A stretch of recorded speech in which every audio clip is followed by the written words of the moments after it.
Hello, I'm John Kane, and this is Resistance Radio. I want to thank you for tuning in or catching this program, however you're catching it. We do post this up as a podcast. We also put it up as a video on Facebook after the fact. We're no more live streaming.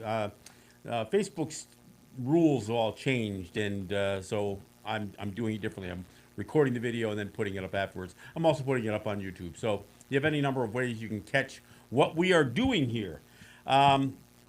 And I do appreciate the fact that we are airing this program in New York City on WBAI and in Washington, D.C.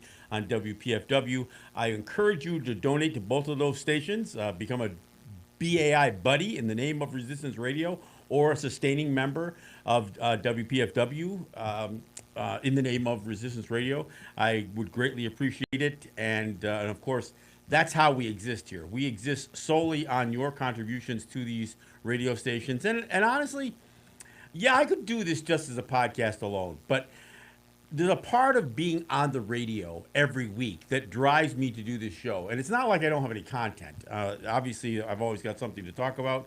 And I got a couple of things to talk about this week, so we'll get right into it. But again, I ask that you support WPFW in Washington, D.C. and WBAI in New York City. You can go to their websites. You can we post a number constantly. So, and when you do it, regardless of when you do it, I mean, if you're watching this as a video after the fact and you see this, then I'll tell you what. I'll go ahead and I'll give the numbers just so you have them in this broadcast, in this recording. So, if you want to go online for WBAI, you got to go to buddy.wbai. That's buddy.wbai.org, and you can follow the prompts, become a buddy. In the name of Resistance Radio, you can do a one-time donation, you can do a time donation, whatever you need to do. You can also call, and that number is 1-833-922-4692. And if you don't get an operator on the call, if you do get a recording, just leave your name and your number, and they'll get right back to you. Sometimes we get multiple callers calling in and overwhelm the number of operators that we have. So I hope that's the case. So if you get a voice recording, then that's probably a good thing. It means that you're not alone. So if you are listening on WPFW in Washington, D.C., I ask that you go to their website, which is WPFWFM.org. Again, follow the prompts. You can do a time donation. You can become a sustaining member of the station and do it in the name of Resistance Radio, and I will love you forever. Or you can call 1-800-222-9739. That's 1-800-222-9739. Again, follow the instructions and support these radio stations. All right, got that out of the way. We will be entering into a summer fund drive, I think in the beginning of next month, probably both stations, but and so we'll give it a little bit more attention then. All right, so here's the thing. Reggie, I don't know if you know this, but I can't fly. Yeah, I literally I can't fly, but I mean, I can't get on a commercial flight anymore. And the reason Seriously? I can't get on a commercial flight because they changed the laws. They passed this thing called the Real ID Act. Are you familiar with this, Reggie? Oh, yes, I am very familiar of it. Well, because here's the deal. I guess I could fly. I could go to the DMV and I could change my license that has served me in my ability to drive and fly and do everything else that I've been able to do. And I could change that. I could upgrade that, as they call it, to either an enhanced license or a real ID. But here's the problem. An enhanced license is, in a way, it's kind of like a passport. You have to be a U.S. citizen. And as many of you know, I reject the imposition of U.S. citizenship upon me. It's just the position that I've taken. And it's because they declared Native people were U.S. citizens in 1924. They didn't ask us. They didn't provide a pathway to citizenship. And the thing about doing it, not just in the way that they did it, but the whole idea of us accepting U.S. citizenship is that we are changing our identity. We are essentially saying we're not citizens of our respective nations. I'm placing U.S. citizenship as my primary identification. my primary identity.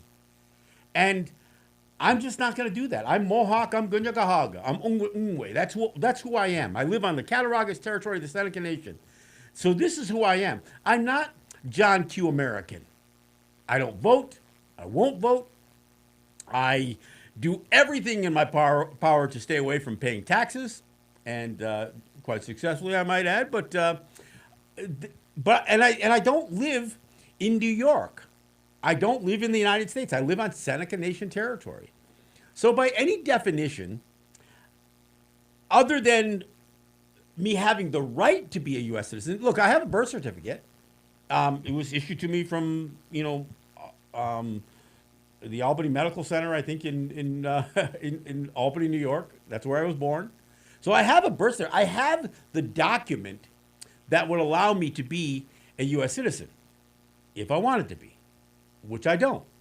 So in order for me to fly with a enhanced driver's license, I would have to submit to the imposition of U.S. citizenship.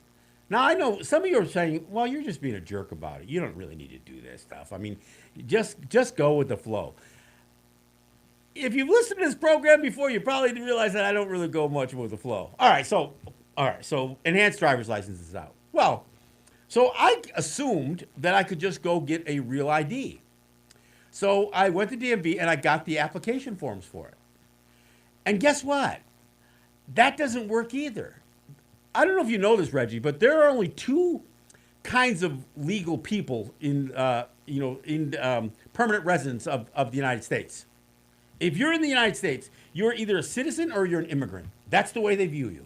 Now, if you're an immigrant, you can become a lawful permanent resident of the United States.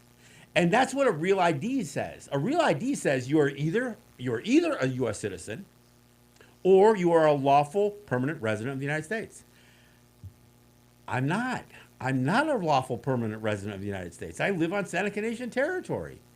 And so this idea that I've got to fit into a category that is essentially set aside for immigrants, for people who are not born in the United States, even though I am, and part of it is because they don't have any allowance. They don't have any room for the fact that we don't fit in their boxes.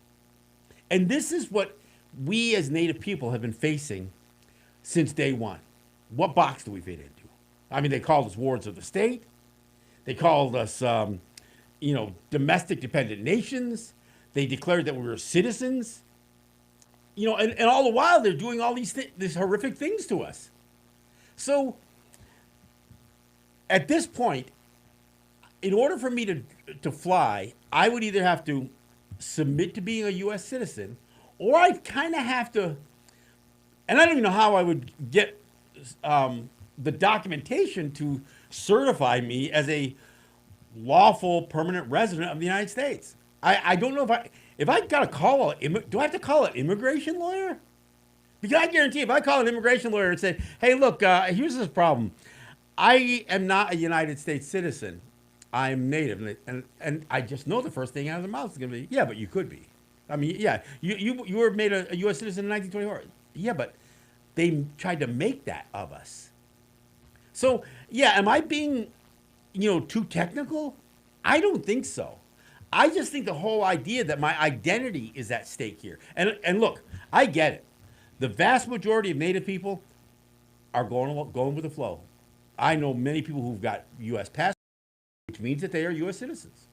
I know Native people who vote in U.S. elections, which means they're U.S. citizens. I know people with enhanced driver's license. And most of them who went and got them had no idea that they, by virtue of applying for an enhanced license, were essentially declaring their citizenship.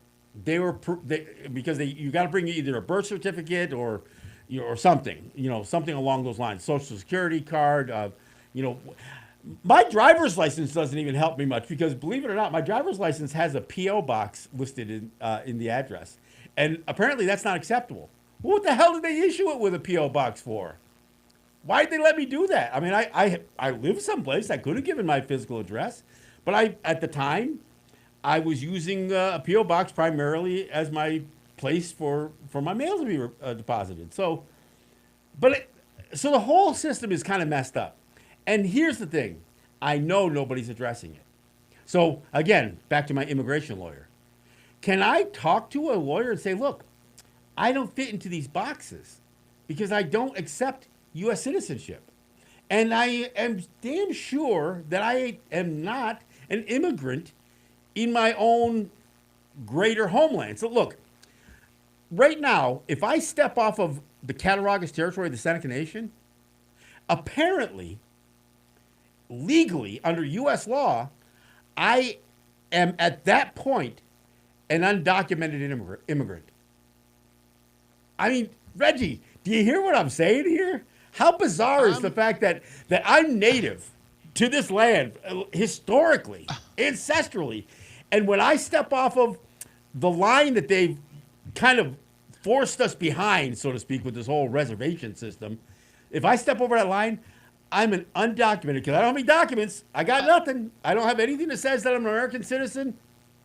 I mean, I do possess documents that would allow me to be a U.S. citizen, but I'd have to subject to that. Right. Right. I mean, I know I posted this and I've had a bit of a debate about this on Facebook, and most people, by and large, think I'm making something out of nothing. But this stuff matters, folks. I mean, from a native standpoint, how do I define myself? How do I my distinction? How do I define my distinction as a native person? How do I do that?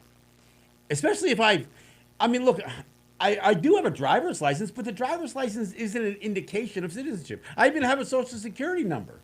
I don't know if I have a card anymore, but again, other people who work in the United States, which is primarily located on my ancestral homeland, I mean, so none of those things are in of themselves citizenship documents. Even my birth certificate, it says I was born in a hospital in Albany, New York, but it still doesn't say that I'm a U.S. citizen.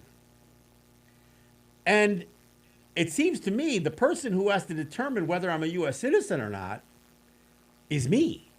It's not, some document issued at a hospital by the Bureau of Vital Statistics or whoever creates these birth certificates.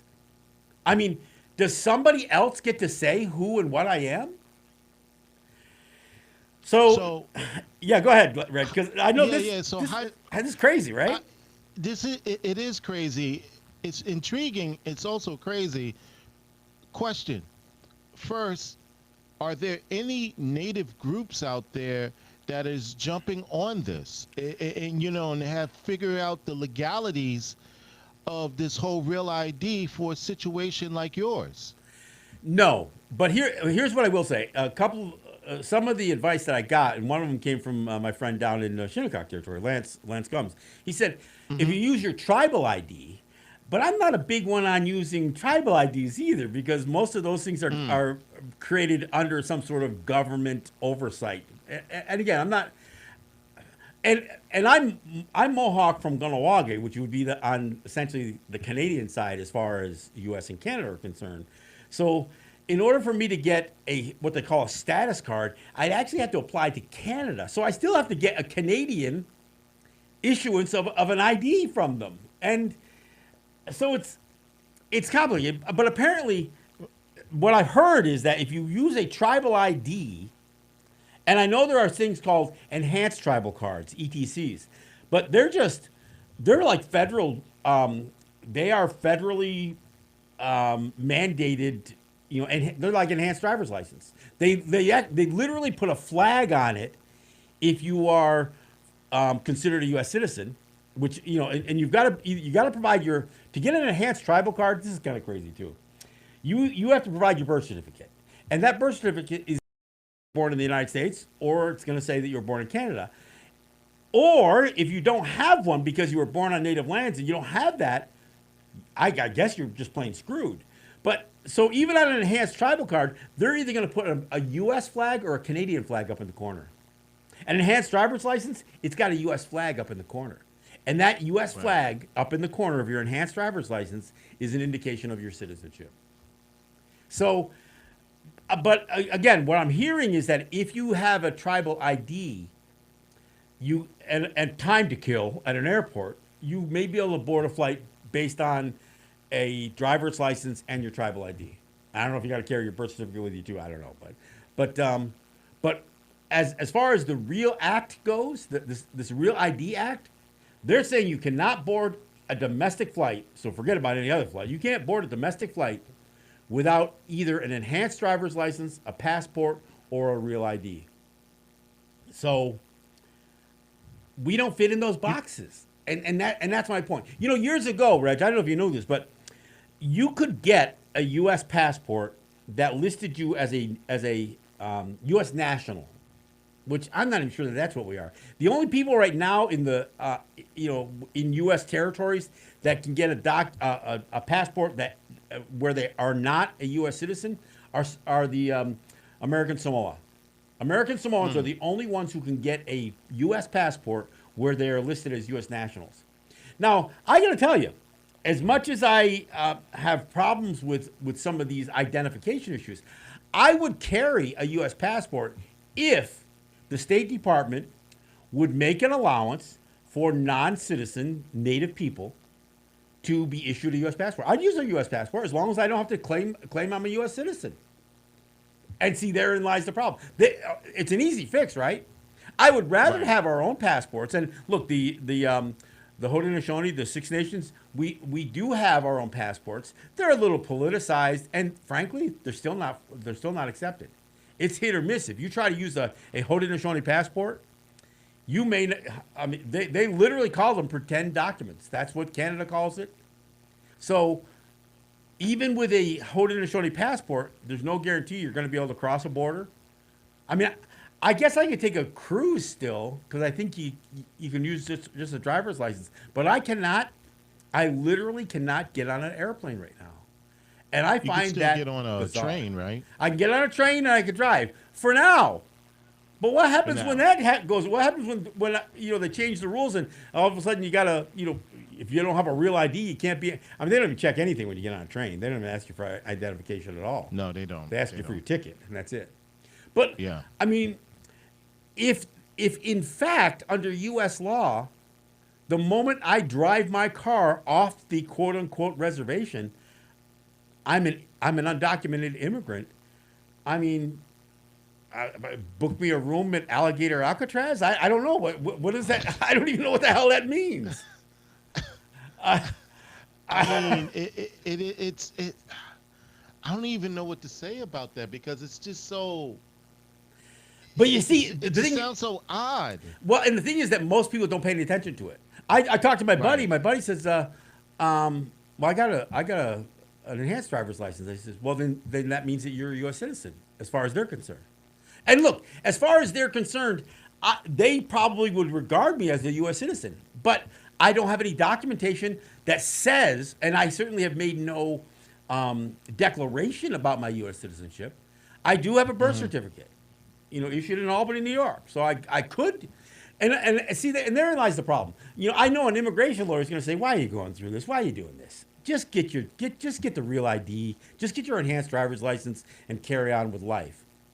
The problem is that it's submission. It's identity.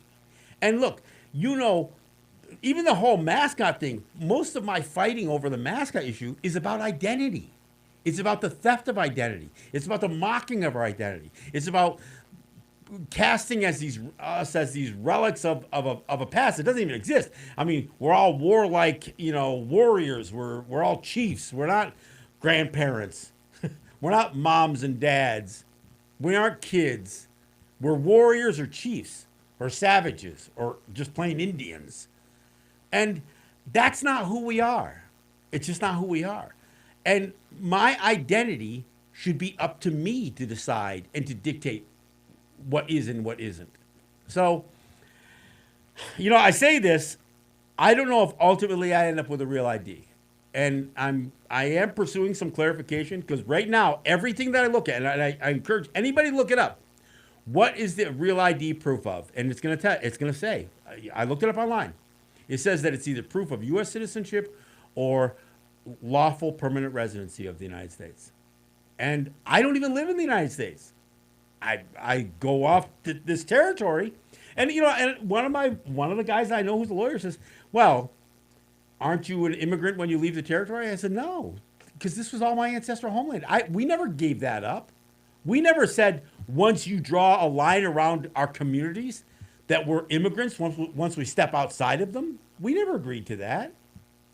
So it is a bizarre circumstance, and I got to admit, I wasn't that aware of it until I saw the application from the DMV, the Department of Motor Vehicle.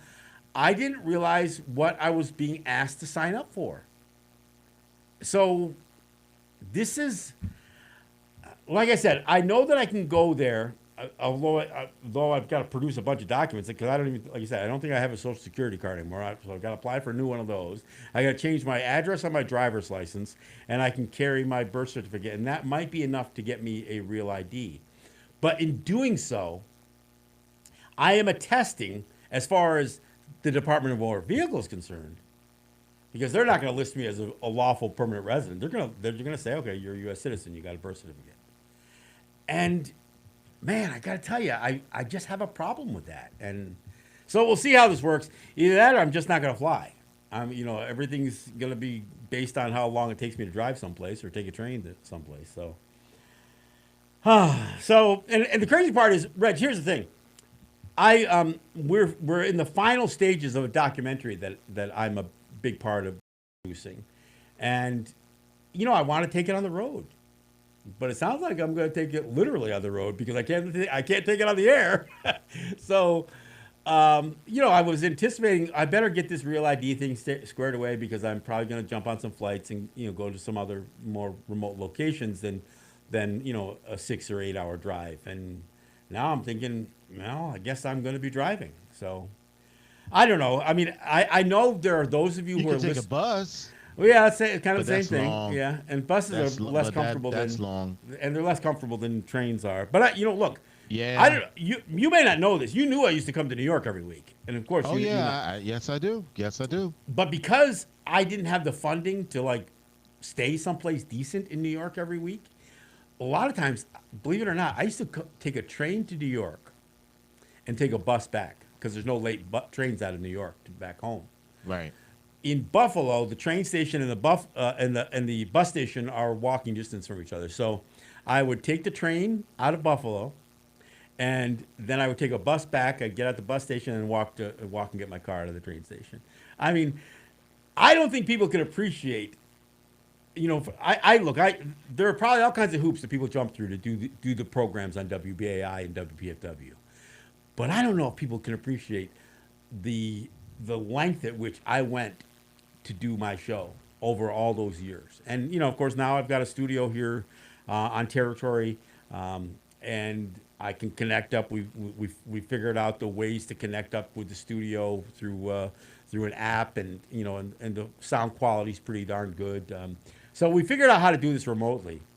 But, but again, I miss not being able to go in front of a live audience. I'm hoping to do that now that I've got this film that I'll be able to carry with me.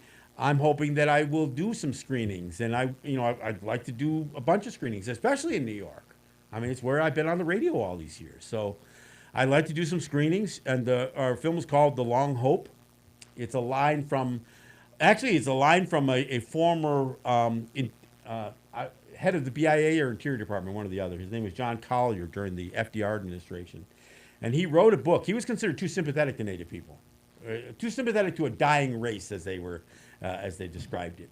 And he wrote a book, and the subtitle to the book was The Long Hope. And so we've adopted his subtitle to his book as the title to our film, making clear that for us, the long hope is to continue to fight for our independence, for our free and independent existence. So, look, I do look forward to coming to New York and showing this film in a couple of locations, and I'll keep you everybody posted on when I plan to do that. I know I can only go out, and I will go out to Huntington at the Cinema Arts Center and screen it there, but I'd like to do some in the city as well. So that's my plan. All right, Reggie, I got to talk about Ann Coulter, right? Of course you do. Of course you do. All right. So, Ann Coulter said we didn't kill enough Indians. And you know what? She's right. You didn't. You didn't kill enough of us because we're still here. And you didn't, not for lack of trying. I mean, because you sure as hell tried. But you didn't kill enough of us. We're still here. And I got to say, we've got long memories. We've got long memories. But here's the thing. I got, this, for anybody who is so outraged by this, I mean, look, it is a terrible thing to say in this day, I guess. But Of course. let's be honest. She's not the only one who thinks this. There are Oh, many people no. who think this. There are people who think that slavery shouldn't have ended. I mean, come on, let's be honest. There's a strong and significant percentage of the population of the United States who don't believe black people or any people of color should have the same rights as white people. They don't. I mean, and the fact that they live with this white privilege and under what is still heavily racialized policies, they don't think it's enough. So when Ann Coulter says we didn't kill enough Indians, let me remind people. One of my favorite authors to quote is the guy who wrote The Wonderful Wizard of Oz. And of course, if you don't know what The Wonderful Wizard of Oz is, you must have heard of Wicked. You might have seen The Wiz. You might have seen, there's been spin-offs of the work of L. Frank Baum. Well, before he wrote this story that would become Broadway hits and major motion pictures, launched the career of Judy Garland. I mean, before this fantastic story that he wrote, he was the editor of a newspaper. It was called the Saturday Pioneer. It was in Aberdeen, Dakota Territory. Dakotas weren't states, they were just territories at the time. So Aberdeen, Dakota Territory. And it was the Saturday Pioneer. And for those who don't recall, he wrote a series of editorials, one right after Sitting Bull was murdered, and where he called for our extermination. He just called for our extermination. Then the massacre at Wounded Knee took place, and he wrote another one, kind of lamenting the fact that some white people got killed in the crossfire of that. What a poorly managed attack on killing Native people. And he condemned the general for his incompetence and that kind of stuff. Never lamented the loss of life of Native people, because why would he? He was calling for our extermination. But here's the thing. In the second editorial, this is a passage from L. Frank Baum's editorial, and this was written, I think, on January 3rd of 1891. He said, in one of the passages, it says, "The Pioneer has before declared that our only safety depends upon the total extermination of the Indians. Having wronged them for centuries, we had better, in order to protect our civilization, follow it up by one more wrong and wipe these untamed, untamable creatures from the face of the earth."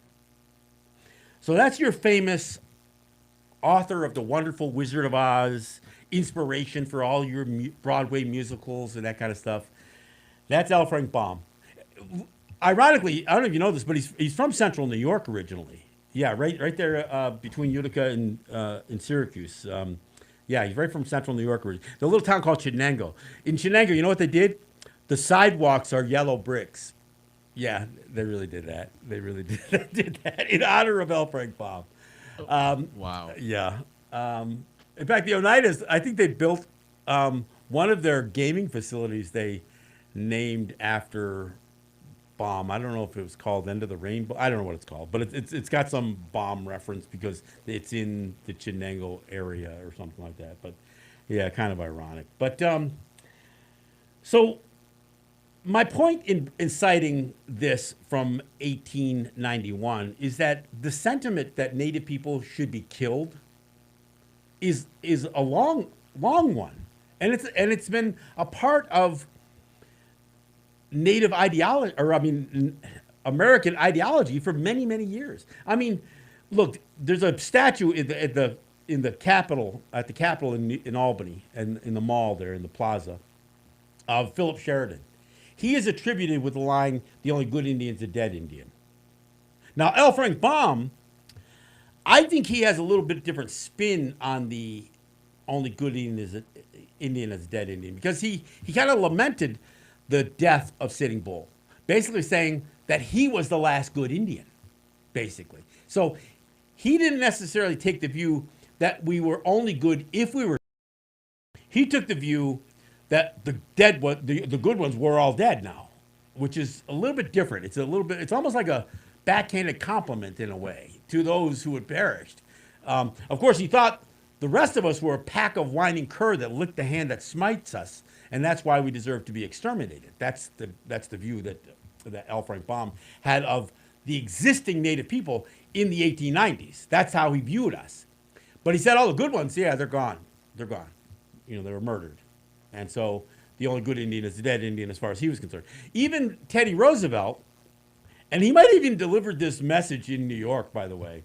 He was asked about Native people, and I'm going to paraphrase it. I don't have the quote in front of me. He said, well, I don't necessarily suggest that the only good Indian is a dead Indian, but I would suggest that 9 out of 10 are, and I wouldn't want to inquire too closely to the 10th. So that was good old Teddy Roosevelt. So the sentiment that we should be killed isn't uniquely Ann Coulter's, and the fact that she issued this statement on Elon Musk's social media page or platform in response to somebody comparing the plight of Palestinians with Native people. Well, who hasn't made that comparison? I mean, Reggie, who in the world has not acknowledged that much of what's happening in the Middle East between Israel and Palestine is at least similar or analogous to what Native people experienced? I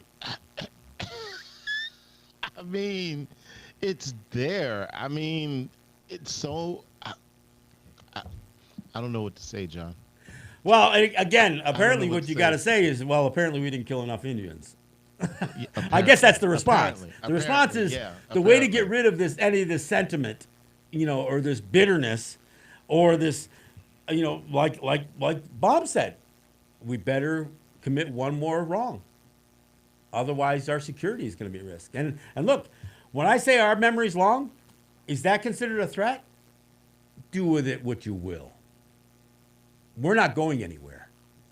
You didn't kill enough of us because there's many of us that have survived. And I may not be in the majority, even as a part of the Native population, for those who are feeling a little merciless in my age. But I look at what Americans are going through with Donald Trump and I say, well, there you go. Reap what you sow. Reap what you sow. So, yep. As I look at everything from these crises that are happening with climate change, you did that. You did that. You did this to your own people. I'm sorry. Those little girls that drowned in Texas, you did that, folks. And yeah, and don't say, well, we don't point fingers around here. Yeah, I know that's the problem. Nobody accepts any responsibility for anything. So, I mean, as I see this stuff, and then I think about history. I mean, I'm sorry, I got to take a little shot at Trump here. All of this Trump Epstein file stuff. Of course he was a friend of Jeffrey Epstein. Of course he was. Of course he's on his client list. But you know what? Americans are fine with it. You know what else Americans were fine with, Reg? You know what else they were fine with? What is that? You know the guy who wrote the Declaration of Independence? Oh, that guy? Yeah. Well, that guy. Yeah. He married a woman, and as a part of that marriage, he also got the woman's half sister. That half sister was apparently half black. She was a slave. Mm-hmm. Her name was Sally Hemings. So think about this. Thomas Jefferson didn't just get a slave. He got a sex slave out of the deal from his father-in-law, who also had a sex slave and produced a daughter that he gave to his son-in-law. And then his son-in-law had kids with that slave. I mean, so you want to talk about pedophilia? You want to talk about immorality and moral turpitude? You think it started with Trump? I mean, come on. I mean, and yeah, Bill Clinton, he doesn't have any much to say about this whole thing. So I mean, I look at what people can get outraged, especially I get a kick out of the left. I really do because they can try to pretend to be so righteous too, and they're not. I mean, have you ever heard anybody really condemn Thomas Jefferson for his behavior? I haven't.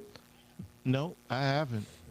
In fact, I've heard people who are supposedly progressive, supposedly on the left, that would actually defend the Constitution by one And the of Declaration of the Independence. Yep, yep. and the Declaration of Independence, and saying that that is part of the tradition of where this country needs to continue on. What's happening now is an anomaly. It's the exception to the rule, No. not the rule. It's the rule. It's the rule. It's the way it's always been. Yeah, it's the rule. Yeah. It's always been the rule. I mean, And it will continue to be the rule. Consider this. I mean, it obviously wasn't that unusual or that abnormal for a guy like Jefferson to have sex with his slaves because his father-in-law did it. And if you got two generations of that same behavior happening, it had to be much more widespread. It had to be much more widespread. And nobody ever talks about that, right? Nobody ever talks about, wait a second. How many of these guys bore children with their slaves? And what other famous people? The only one we know of is Thomas Jefferson and his not so famous father-in-law. And I'm going to tell you, most people are not aware. Even the ones who have heard of Sally Hemings had no idea. Some of it have heard it on this program for the first time. And look, I didn't invent this stuff. I looked it up. So, I mean, it's a matter of the historical record that Thomas Jefferson had sex with a slave who happened to be his sister-in-law, who was produced by his father-in-law who had sex with a slave. I mean, you got two generations right there in that that family line. It had to be fairly commonplace. I mean, unless just these were the two anomalies. No. So when I see people talking about, Donald Trump and being all outraged, unless you're going to throw Jefferson under a bus, that's how so many of you are okay with Trump's behavior. Because it's your history. It's what the country, I say it all the time, it's built on genocide and slavery. But it's also built on a rape culture. We still go through this thing. In fact, I even had a debate with my buddy the other day about, well, how many Native people died because of disease? And, and by some accounts, they say 90% of our population was wiped out just by disease. Like it was an accident. It was just kind of a natural thing that happened because we didn't have the same immunization. We didn't have the same, resistance to the diseases that came from Europeans. I don't know if you heard this one too. When they talk about venereal disease, syphilis in particular, they try to suggest that syphilis came from here, maybe the Caribbean islands, I don't know, and that it was brought back to Europe. Well, it seems like the epidemiologists are now finding out more evidence that suggests, yeah, we found some other strains of disease that were very similar to syphilis that predate Columbus's voyage. So the whole idea was that Columbus's men came over and raped a bunch of native people and then took it back to Spain, and then it spread like wildfire across Spain and Europe, and that's how syphilis became a European epidemic. Forget about the fact that they came to our territories and delivered the disease. Captain James Cook, he wrote in his journal his concern about his men going ashore when he discovered Hawaii.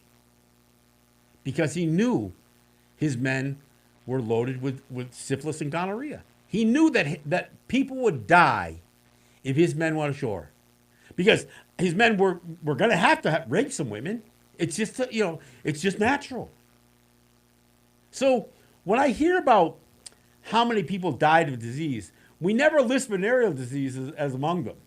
And even if you're going to make the case that syphilis came from the Caribbean islands to Europe, there's no question that those European travelers and sailors were carrying syphilis and gonorrhea with them. So even if it came from, and look, and I don't know if you've heard this, but some people suggest that some of these diseases came from having sex with animals. There wasn't exactly sex. There were animals in the Caribbean islands for native people to catch and have sex with. It's not like we had sheep. You know what I'm saying? You know what I'm saying? Oh God. I'm just saying. You know. I know I've gone off topic here. I know I went off the rails here Just a little bit. So. Just a smidge. All right, enough talk about syphilis and gonorrhea and all that stuff. But look, let me go back to where I started. There's a strange world that we're living in, and you know we want to pick and choose what is acceptable and what is immoral, and you know we also have a tendency to say, well, look, slavery was the thing of that time. You know, you've got to consider the time that it was never okay with the people who were enslaved. And you can't just say, well, you know, it was acceptable because of the time. Well, it wasn't acceptable by the people who were kidnapped from their continent and dragged across in chains and then bred in captivity. And the same thing with when you talk about the treatment of Native people. You know, look, I've even heard Barack Obama sing the praises of the Homestead Act. And what a great achievement that was in the spread of, you know, the economic achievement. Because look, every time countries like the United States found themselves in some sort of economic turmoil, they just took something from somebody else, and primarily land. So, I mean, you know when people talk about land grant colleges, you know, when I first heard the idea of a land grant college, you know what I thought that was? I thought that meant that the place that the colleges were built upon was granted to them. That's not what land grant means. What it means is they were granted these large parcels of land that they could sell on the market. So they were given the land for free that was taken from Native people. They could sell it in the open market, and that's what they could build their endowments for their schools for. That's what a land grant college is. So anybody who thinks that land grant college means that, yeah, where this college is located came from native lands. Well, yeah, it did, of course. But this is the amount of theft and the level of theft that occurred. And of course, you're not going to have a whole lot of universities that want to make a commitment. I mean, right now, most universities, including HBCUs, are running scared of Donald Trump. They're afraid to even address any of the more controversial issues, like Palestine. Why? Because they're afraid they're going to lose. They're going to lose funding anyway, but they're afraid they're going to lose more funding. They're afraid they're going to be attacked for it. And look, I talked about it in the show. I was kind of working towards doing some things with Howard University. That evaporated when Trump got into office and started making all his threats towards towards education in general, and DEI and critical race theory. All these schools, they puckered up, man. They puckered up. Look how much Columbia has caved in, right? It certainly did. I mean, look at Columbia University in New York freaking City. I mean, that's just plain cowardice. That's just gutlessness, and and I saw on the Daily Show, Jon Stewart was making fun of Chuck Schumer for trying to take credit for changing the name of the big, beautiful bill. They didn't do a damn thing to change the bill, but he's not going to let them call it big, beautiful bill. He says, now it's just called the act. Everything in this guy's life is an act. It's pathetic. Yep. But the only thing, he wasn't complaining about the bill. He was complaining about the name. And doggone it, he made sure that was accomplished. God bless Chuck Schumer. You know what? Yes, most certainly. Never mind all the evil things that are in that bill, but he would not tolerate the name. That name has to be changed. Yeah, we can't call it beautiful. Done and done. Accomplished. Mission accomplished. So, but Yep. anyway, look. So again, I look at Ann Coulter's comments, and I look at it historically, and it's consistent. I look at the behavior of Donald Trump, and historically, it's consistent. I mean, come on. Let's not pretend that anything that we're currently experiencing, whether it's a racist comment from Ann Coulter or whether it's Trump in the Epstein files, like any of this stuff is an anomaly. It's par for the course. I mean, and Democrats are just as guilty of of infidelity and and all this other stuff. And I mean, you look at Teddy Kennedy, whatever he was involved in. John Kennedy. I mean, look, come on. Yeah. I mean, it isn't just the Republicans either. They don't have a monopoly on misbehavior or racism or any of it, and that's they don't kind of what have we experience. No patents on infidelity, definitely. Yeah.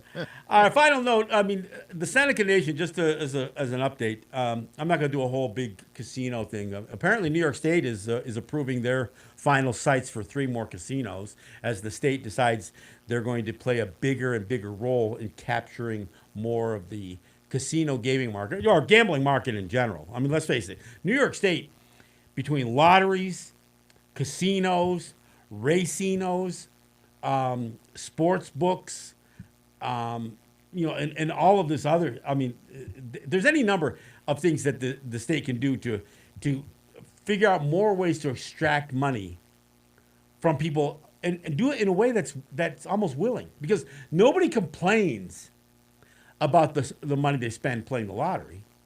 It's dollar and a dream, right? Dollar and a dream. They'll complain about taxes, but they're not going to complain about how much money they've lost at a gaming facility because nobody forced them to do it, right? So, and in the meantime, the Seneca Nation is negotiating. Well, actually, I don't know if any negotiations have taken place yet, but they're supposed to be. They're operating right now, their casinos, with an expired gaming compact, which is required by federal law, which is kind of crap all by itself. So New York State and the Seneca Nation they are not operating together under a gaming compact. They're continuing the old gaming compact, certain elements of it, but they don't. It expired in 2023, the end of 2023, so it's been a couple of years now. So what's at issue primarily with this whole gaming compact thing is something that's not even required as part of the gaming compact, which is revenue sharing. Revenue sharing, by most accounts, is illegal. It only can exist if the state gives something up of value that's of lower value than the revenue that they receive, because it has to be in the best interest of the facility. That's not been the case. The Seneca Nation paid the state $2.2 billion over 21 years. $2.2 billion. They only made $2.4 billion. The state had no investment. They had no role in the operation. They just collected money. And what did they collect money for? Well, they claimed they gave them exclusivity. And that exclusivity was supposed to be market protection. But during that whole 21 years, the state took more and more market share. They couldn't do Class 3 gaming machines. So what did they do? They filled up their racetracks with Class 2 gaming machines that looked and played just like the Class 3 machines. So they still took market share. So the question is, what could the state possibly give up in exchange for a share of Seneca Nation's gaming revenue? And the short answer, in fact, the long answer, is nothing. There's nothing they could possibly give up. They're not going to give up market share. They're expanding their market share. They're building 3 more casinos.